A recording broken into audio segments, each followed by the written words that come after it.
Hai semua, gua Wasa. Di video kali ini gue mau bahas mid-range terbaru dari Realme yang kali ini swear deh, gue suka banget sama desainnya dan gue yakin banyak dari teman-teman juga suka. Soalnya udah sempet di-spill di Instagram banyak banget. Realme 11 Pro Plus 5G. Agak panjang ya penamaannya.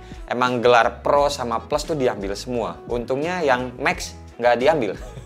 Bentuknya tuh melengkung kayak gini ya bagian depan sama belakang. Warnanya tuh krim ketemu sama warna rose gold.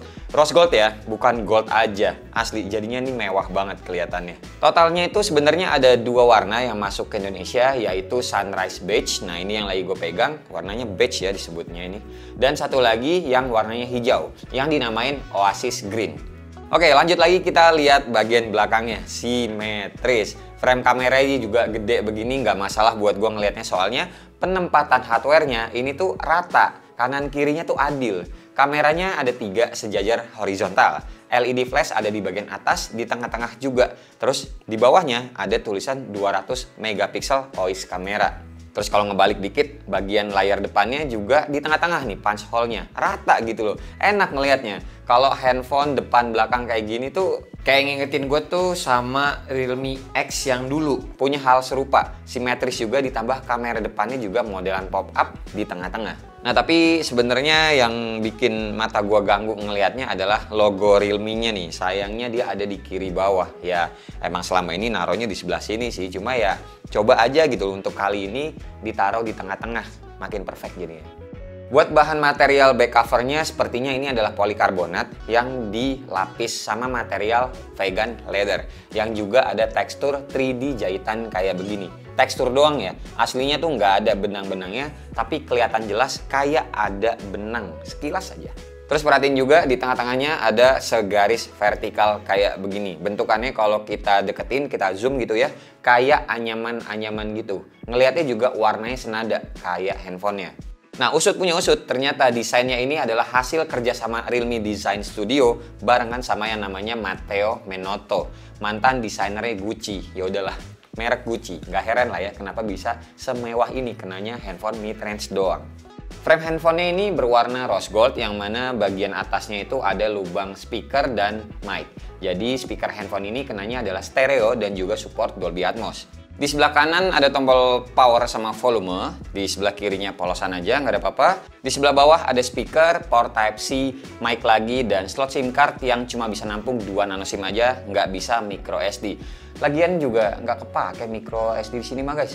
Soalnya kan ini handphone storage yang dijual di Indonesia udah langsung yang 512 GB aja. Udah gede banget. Oh ya, 2 SIM ini juga dua-duanya bisa 5G ya. Soalnya kan ada tuh handphone lain yang dual SIM, tapi yang 5G-nya itu cuma di satu kartu aja. Ya, walau kita sama-sama tahu ya 5G itu kapan gitu ratanya entahlah. Tapi ya at least jadinya ini tidak ketinggalan. RAM-nya juga nggak play-play, nggak main-main. 12 GB kita dapatnya. Yang bisa ditambah lagi 12 GB juga. Ini kok ya mid-range zaman sekarang jadinya powerful banget. Jadi makin kayak ibaratnya tuh apotik pada tutup. Layar lengkungnya ini panelnya pakai OLED berukuran 6,7 inch 120 Hz refresh rate-nya. Punya sertifikat TÜV Rheinland yang katanya itu aman buat mata kalau ngelihat handphonenya lama-lama. Cuma tetap aja diistirahatin juga ya, jangan seharian banget ngelihat handphone. Gampangnya tuh kalau lagi dicas, jangan sambil dimainin, udah dicas aja biarin. Soalnya ngecasnya juga cepet, nanti gua kasih tahu datanya. Ukurannya tuh bisa dibilang emang pasaran ya, tapi berasa compact dipegangnya karena layarnya yang melengkung. Jadi dipegangnya juga nggak berasa gede. Refresh rate-nya juga nggak bikin baterainya boros dalam pemakaian sehari-hari karena ada opsi auto select-nya. Jadi ngikutin konten yang ada nggak melulu dipaksa 120 Hz. Fingerprint-nya di dalam layar, performanya cepet-cepet aja kayak biasa Realme ya. Yang jadi concern gua ini tuh handphone mid-range, tapi haptic vibrate-nya tuh enak guys. Kadang hal kecil kayak gini tuh penting loh buat sebagian orang. Ngetik-ngetik, pencet tombol navigasi, berasa dret-dret-dretnya gitu tuh enak aja. Berasa fleksib. Apalagi pas ngetik kan ya sambil ngeliat layarnya gitu loh, melengkung juga. Waduh, jadi makin berasa fleksib. Pas pertama kali nyalain handphonenya ini ada total 26,6 GB memori yang udah kemakan. Sistemnya sendiri 14,4 GB. Di Play Store ini ada banyak, ada 51 aplikasi yang minta diupdate. Dan menurut gue enakan teman-teman cari WiFi aja. UI bawaannya udah langsung Realme UI 4.0. Dan kalau ditanya soal iklan, selama gue cobain ini handphone, aman-aman aja. Biasanya yang kalau habis nginstal aplikasi tuh suka muncul, tapi kali ini enggak. Terus kalau performanya gimana? Nah ini handphone mid-range itu bisa dibilang nggak kaleng-kaleng. Soalnya itu kita dikasih chipsetnya bahkan chipset baru MediaTek Dimensity 7050 yang baru rilis Mei kemarin 2023 ya, tahun ini maksudnya ya. Performanya tuh kalau disetarakan kira-kira kayak Snapdragon 778G. Nah skor Antutu 10-nya gue tes dapat 565 ribuan. Gue tes juga pakai PC Mark 10 dapat skornya itu 13.500-an poin. Ngetes game sehari-hari yang biasa dites, oke, grafik PUBG ya, gue cobain dari Smooth Extreme sampai SDR Ultra dan giroskopnya juga aman. Layar melengkungnya juga ini gue bisa bilang aman, nggak ganggu pas lagi main-main, nggak sengaja ke touch-touch gitu juga, ya dia nggak ngefek apa-apa gitu loh, aman. Mobile Legend grafiknya segini, masih enak dimainin, agak lamaan juga. Real drum cocok, nggak ada delay-delaynya, aman lancar, asoy pokoknya. Tes Genshin Impact, nah ini dia, defaultnya low dan kayak biasa gue coba paksain ke 60 Hz. Main hampir sejam, nggak ada panas-panas yang berarti, anget-anget aja. Ini bisa jadi karena material belakangnya juga ya, yang dilapisin sama kulit. Jadinya bukan penghantar panas yang baik. Apalagi kalau ditambah pakai casing bawaannya aja, misalkan belum ada casing baru yang banyak dijual karena handphone masih baru, pakai yang ada dulu. Nah jadinya makin enak-enak aja buat main game di handphone ini. Paling berasanya itu di sekitaran frame kameranya aja sih. Dan jadi minus juga sebenarnya pada saat kita main game, kamera ini tuh sering kena minyak-minyak dari jari kita. Belum lagi kalau teman-teman tuh ada yang jarinya mungkin gampang keringetan. Saran dari gua, tiap teman-teman selesai main game di handphone ini, itu langsung dilap-lap aja kameranya. Jadi biar nantinya tuh nggak ngebias kalau misalkan ya teman-teman mau foto dadakan gitu. Oke, terus masih dalam pengalaman main gamenya. Soal speakernya ini aman-aman aja pas gue cobain main game. Posisinya oke ya, nggak ketutupan tangan. Tapi sebenarnya yang ketutupan bagian atasnya sini sih. Cuma suaranya tetap keluar dari earpiece-nya. Makanya ya tetap nggak apa-apa. Ngomongin baterainya, ini mantep coy. Mantep banget di ngecasnya. Kapasitasnya 5000 mAh. Layaknya handphone-handphone mid-range kebanyakan zaman sekarang. Aman ya jadi secara kapasitas baterainya. Gua ngetes ngecasnya dari 5% sampai 100%. Nggak ada setengah jam. Gokil ya. Jadi kira-kira bisa jadi skenarionya kayak gini. Teman-teman bangun subuh, habis itu sholat, selesai sholat nge-push rank sampai 6:30 misalkan. Terus teman-teman ngecas, ditinggal mandi siap-siap, itu baterai udah penuh lagi. SuperPUK 100 watt men. Dan ini tuh juga kepala chargernya udah dapat dari paket penjualan. Oke, sekarang kita lanjut ke kameranya yang jadi nilai utamanya juga ya, Realme 11 Pro Plus 5G ini. Bangga banget kayaknya sama 200 megapikselnya ini. Dan di awal-awal tadi kan gue kirain interpolasi ya, ataupun pixel binning. Tapi ternyata malah beneran 200 megapiksel. Gue ngecek di AIDA 64, ada nih, kebacanya 200 megapiksel. Beda sama S23 Ultra, ada mode 200 megapiksel. Tapi aslinya yang kebaca adalah 12 megapiksel. Kalau kamera depannya 32 megapiksel, sensornya tuh Sony IMX615. Nah, kalau yang kamera belakang, yang utamanya ini yang 200 megapiksel, pakai sensornya Samsung ISOCELL HP3 Super Zoom. Dua lensa lainnya, lensa ultrawide 8 megapiksel dan lensa makro 2 megapiksel yang pasti banget, jarang kepake dalam pemakaian hari-hari.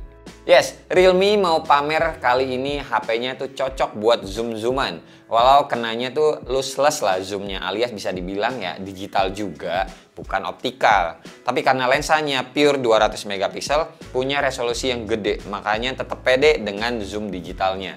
Ada beberapa hal yang gue suka dari mode-mode kamera di Realme 11 Pro Plus 5G ini. Yakni secara default opsi zoom di aplikasi kamera bawaannya ini dari 2x langsung loncat ke 4x, bukan lagi 3x kayak handphone-handphone yang lain biasanya. Dan setelah gua tes kalau sama-sama zoom digital 4x atau 4 kali ya, iya sih si Realme ini hasilnya emang lebih detail kalau kita zoom lebih dekat. Ini gue ada ngebandingin sama Pixel 6 yang masih gue punya, sama-sama zoom digital 4 kali berarti ya. Foto pertama di micro SD, bukan micro SD, bungkus micro SD yang gue punya. kelihatan logo kelas 3-nya ini lebih jelas di Realme. Terus di foto kedua ada tulisan Made in Indonesia, lagi-lagi kelihatan lebih jelas di Realme kalau kita zoom. Dah, lanjut lagi yang gue suka ada di bagian watermark. Selain watermark standar dan custom nama kita ataupun ya tulisan lainnya, ini ada juga watermark yang namanya Lonely Planet. Modelan watermark kayak gini kayaknya emang lagi hype ya, dengan penambahan ngeblok gitu warna putih di bawahnya dengan tulisan-tulisannya. Pindah ke mode streetnya, ini juga ada watermarknya tersendiri. Cuma bedanya dia bawahnya itu ngeblok warna hitam. Terus ada filter-filter andalannya mulai dari cinematic, crisp, transcoil, dan yang lainnya. Nih teman-teman bisa lihat sendiri, ada banyak soalnya.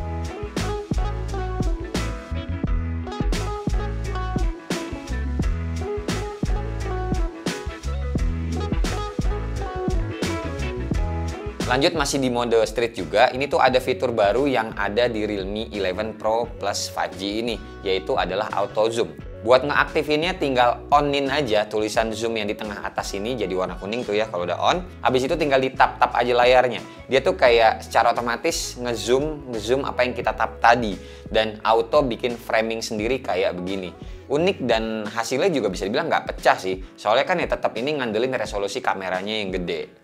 Buat hasil foto, kalau mode foto biasa, ini tuh belum 200 megapiksel yang dipakai ya. Kalau teman-teman mau 200 megapikselnya, kita bisa geser ke menu high res. Dan ini kalau di tab atasnya yang 200 megapiksel juga ada pilihannya. Mau yang 200 atau 50 megapiksel. Beda file size-nya dengan mode normal ini tuh lumayan, bisa 20 megabaitan sendiri. Nih, kalau yang standar atau yang normal, ukurannya sekitar 4 megabyte aja. Sedangkan kalau pakai yang 200 megapiksel, nyampe 20-an megabyte, bahkan kadang lebih.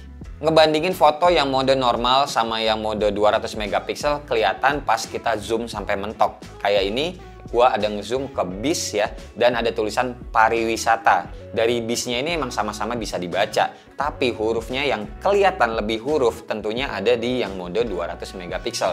Lihat aja huruf W sama S-nya ini. Pakai yang mode biasa mah nggak kelihatan kayak huruf, tapi ya tetap bisa ngebaca karena ya kita tahu itu bahasa Indonesia. Dan yang jelas 200 megapikselnya ini tuh gue bisa bilang nggak bohongan sih emang. Dah, sisanya ada di bagian more, habis itu ada segini juga banyak pilihan mode lainnya. Selama nyobain foto-foto pakai handphone ini, Realme 11 Pro Plus 5G, sebenarnya hasilnya itu bisa dibilang ya bagus-bagus aja. Cuma untuk saturasi warnanya kadang ada yang enak dilihat, ada juga yang menurut mata gue pribadi tuh kenanya itu lebay aja warnanya. Cuma ya gue sih masih bisa memaklumi, soalnya hal ini tuh harusnya bisa dibenerin lewat update software ke depannya nanti. Apalagi ini juga chipsetnya masih baru, kayaknya itu bakalan sering ada adjust update gitu nanti sejalannya handphone ini setelah dijual massal. Ada OIS-nya juga, ini ngebantu buat hasilin foto yang lebih tajam. Soalnya lensa jadi lebih stabil walau mungkin dari teman-teman tangannya yang agak-agak tremor gitu.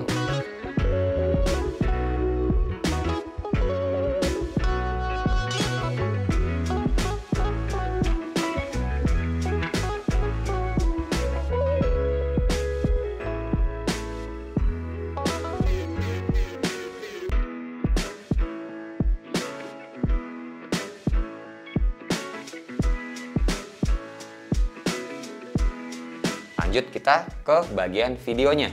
Nah ini sayang banget menurut gue masih aja jomplang ya kemampuan maksimal perekaman resolusinya antara kamera depan sama kamera belakang. Lensa depan cuma bisa nyampe 1080p 30 fps. Udah, terus lensa belakangnya bisa sampai 4K 30 fps. Kalau teman-teman maunya 60 fps biar lebih smooth, ini cuma bisa di 720p atau 1080p aja pilihannya. Kalau mau ngerekam pakai lensa ultrawide juga maksimalnya sama kayak lensa depannya, yakni cuma 1080p 30 fps. Nggak bisa 4K, nggak bisa ke 60 fps. Dia akan auto pindah ke lensa utama kalau teman-teman ngelakuin itu.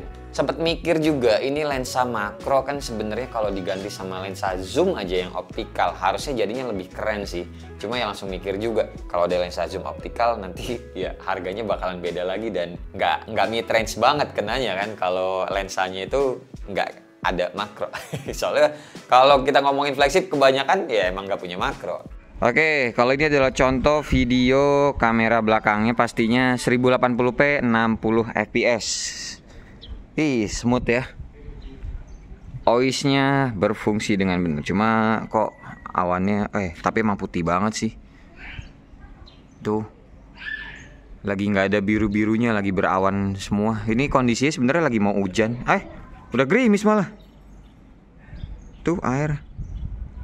Fokusnya. Oke, cepet. Nice. Nice.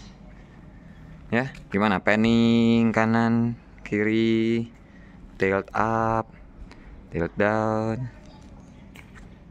Bagus lah, sudah. Kita lihat bunga warna putih. Putihnya lebih putih di videonya dibanding aslinya. Ya, lebih putih sih.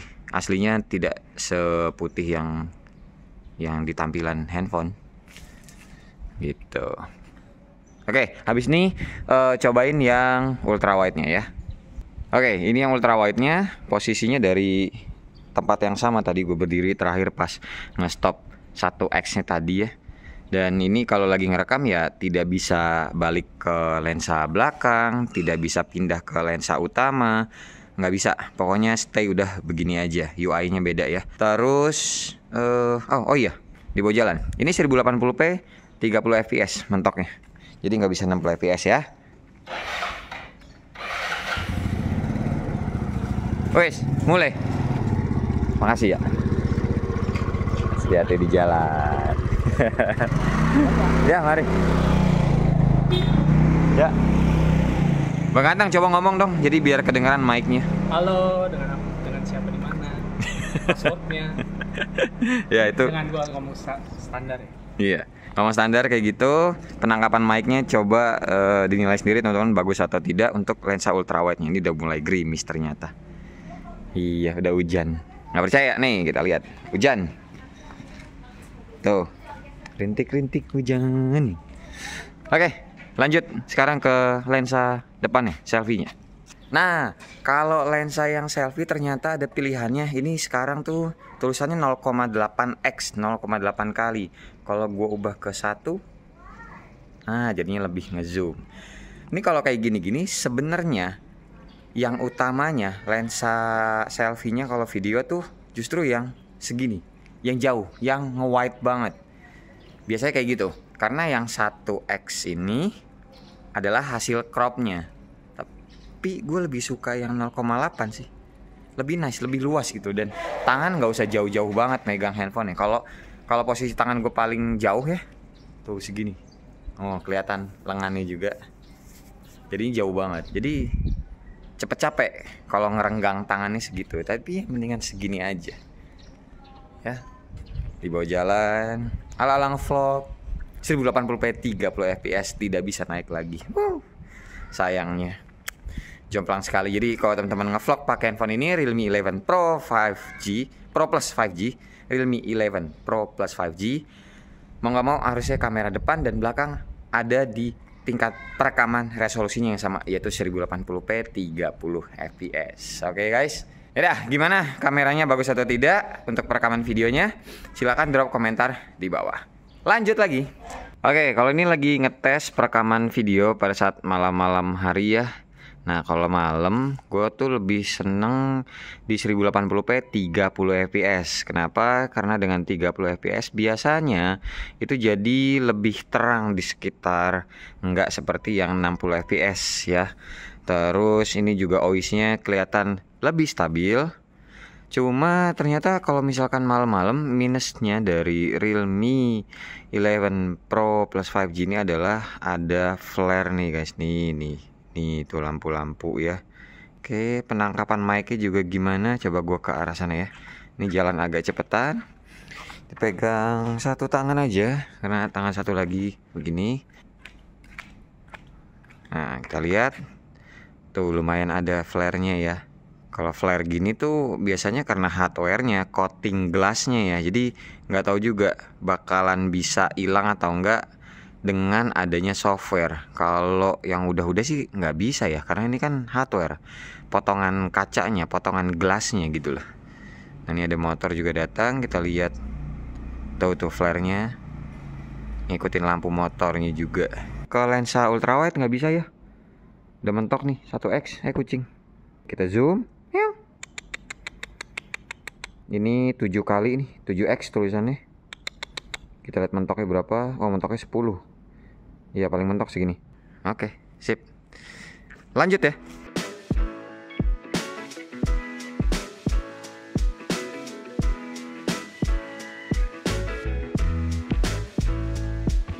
Harganya ini tuh dibanderol 6 jutaan, atau kalau menurut gue ya siapin aja 7 juta, nanti juga ada kembalian. Menurut gue oke sih. Ingat ke generasi sebelumnya itu Realme 10 Pro Plus itu harganya 699 juta, 699 juta. Nah, tapi memorinya 256 GB. Lah ini harganya kalau dikasihnya sama, tapi Realme 11 Pro Plus 5G ngasihnya lebih banyak aspek peningkatan dalam device-nya termasuk desainnya. Iya kan? Overall, Realme 11 Pro Plus 5G adalah handphone yang menurut gue bisa diandelin sehari-hari, ditambah desainnya juga mewah, tidak monoton, dan beda daripada Android yang lain yang masuk resmi ke Indonesia. Beneran deh, inget banget pas kemarin gue jalan aja sama bini gue pas nonton konser, ataupun tadi kemarin lagi hunting-hunting foto di cafe dan tempat lainnya yang banyak orang. Itu nggak sedikit dari mereka yang ngeliatin handphonenya. Nggak tahu sih, ngeliatin handphonenya apa ngeliatin guanya gitu, mungkin kelihatan hancur belum mandi, entahlah. Tapi ya pokoknya teman-teman mesti ngeliat sendiri handphonenya kayak gimana, pegang sendiri juga material back covernya itu kayak gimana nanti kalau udah banyak beredar di toko-toko offline-nya Realme. Dilihat dari jauh aja kesannya nih HP tuh lebih mahal daripada harga launchingnya. Desainnya juara dengan fitur-fitur yang ya bisa bilang nggak ada masalah sih buat dipakai harian, aman-aman aja. Dan oh iya, satu lagi, update-nya Realme tuh katanya ngejanjiin 2 kali update Android sama 3 kali security patch pas gua nanya ke pihak Realme-nya. Semoga di-maintain dengan baik ya, soalnya wajar, prosesornya juga masih baru, cakep. Oke, paling segini aja video kita kali ini. Terima kasih banget pokoknya buat teman-teman yang udah nonton dari awal sampai akhir, dan sampai ketemu di video selanjutnya. Bye-bye. Cheers.